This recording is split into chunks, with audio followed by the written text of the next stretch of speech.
Hello and welcome to ABiQ's The Week That Was, July 24th, 2020. In Central Africa, Pasana Rare Earth announced it's in talks with financiers including Barclays, Rand Merchant Bank and funds including Fidelity to secure an additional funding for its rare earths mine in Angola. The miner aims to raise $25 million in equity from funds to help develop the mine and a further $30 to $50 million as working capital from the banks.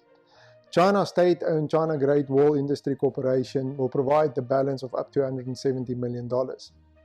Eastern Africa. Kenyan lender I&M Holdings has announced a deal to buy 90% of Orient Bank Uganda. Equity Bank in Kenya received a loan of $50 million from the IFC to support SMEs.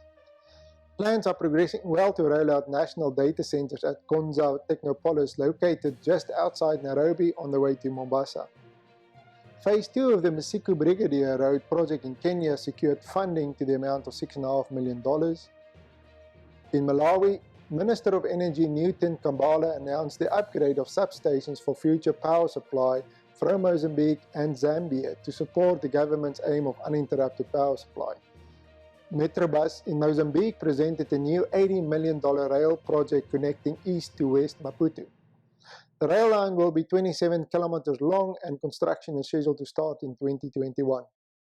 The African Development Bank signed a $400 million loan facility as part of the $20 billion Mozambique LNG project.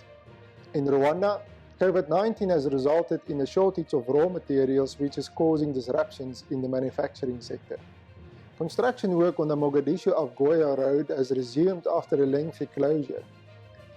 The $200 million road project is 120 kilometers long and is funded by the Qatar Investment Authority and constructed by a Turkish contractor. A new digital stamp tax in Uganda is likely to increase the cost of business for manufacturers in the country. In Zambia, Glencore's subsidiary Mopani Copper Mines proposed to suspend mining operations because of the low copper price and COVID-19 disruptions. This proposal was rejected by the mining ministry. The Zambian government has formally asked China to cancel its debt. Zimbabwe recorded a typhoid outbreak in Sunningdale, a suburb of the capital Harare. Zambia and Zimbabwe have secured more water for future hydropower projects. Northern Africa.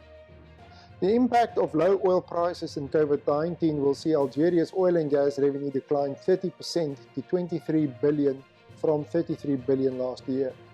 Southern Africa. Namibia's Petro Diamonds Limited announced it has come to an agreement to sell some of its exploration assets in Botswana. The African Development Bank has approved a $288 million loan to the South African government. At the same time, the South African government has not committed to funding the plan to restructure the ailing national carrier South African Airways. With COVID-19 cases on the rise, South Africa's public schools will close again this week. Western Africa. The Ghana government has further reduced its 2020 growth forecast to 0.9%. Orange has launched a digital banking product in the Ivory Coast and is planning to further expand in the region. Nigeria has exported its first LNG cargo since the COVID-19 lockdown. Some 950,000 metric tons of LNG was shipped. The Rural Electrification Authority has said it won't make its target to electrify 60% underserved rural communities in Nigeria due to the lack of funding and the current COVID-19 pandemic. The Nigerian government has received $890 million from the Global Fund to treat HIV/AIDS, tuberculosis and malaria. Nigeria's national debt will reach $85 billion if the government's plan to loan a further $11 billion go ahead. The World Bank has approved a grant of $30 million to Sierra Leone in aid of smallholder farmers. Thank you for watching ABiQ's The Week That Was. I hope to see you next week. Goodbye.